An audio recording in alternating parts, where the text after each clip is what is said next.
উজ্জ্বলের উপর jealous feel করে এবার রঙ্গিলেই দিবানন্দিনীর অনেক বড় ধরনের ক্ষতি করে ফেলবে সামনের পর্বেই।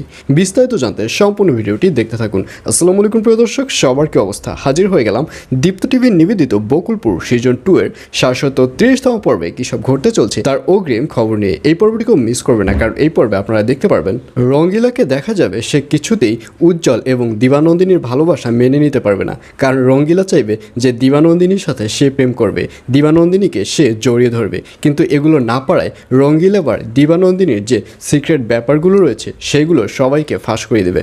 অর্থাৎ রঙ্গিলা যে কেন এখানে এসেছে, সে যে তার হাজব্যান্ডকে ইচ্ছে করেই মেরে ফেলেছে এবং তার যে শ্বশুরবাড়ি রয়েছে শ্বশুরবাড়ির লোকেরা তাকে মারবার ভয়ে সে এখানে এসে এখানে জমি কিনেছে, এই সব কিছু এবার রঙ্গিলাকে দেখা যাবে সে যাত্রাপালার সবাইকে শেয়ার করে ফেলবে এবং এক পর্যায়ে দিবানন্দিনী কোনো কুল কিনারা না পেয়ে যাত্রাপালা থেকে পালাবে।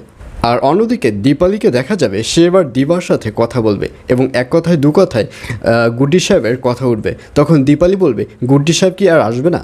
তখন দিবা বলবে, আমি ও কিছু জানি না। তখন দীপালি বলবে, ও আচ্ছা, তাহলে যদি নাই আসে তাহলে তুমি ডিভোর্স দিয়ে দাও, ডিভোর্স দিয়ে নতুন করে আবার সংসার শুরু করো, সমস্যা কী?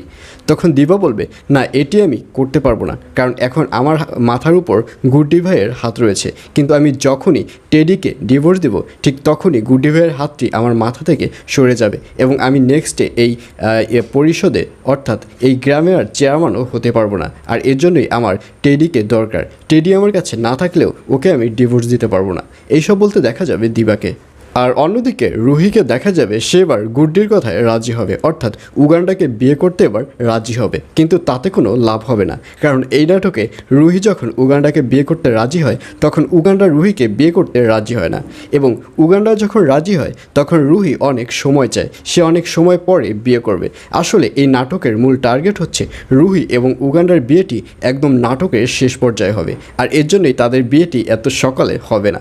আর এছাড়াও থাকবে আর আশ্চর্য সকল ঘটনা। সুতরাং সবাইকে বকুলপুর সিজন 2 এর আগামী পর্ব দেখার আমন্ত্রণ রইল।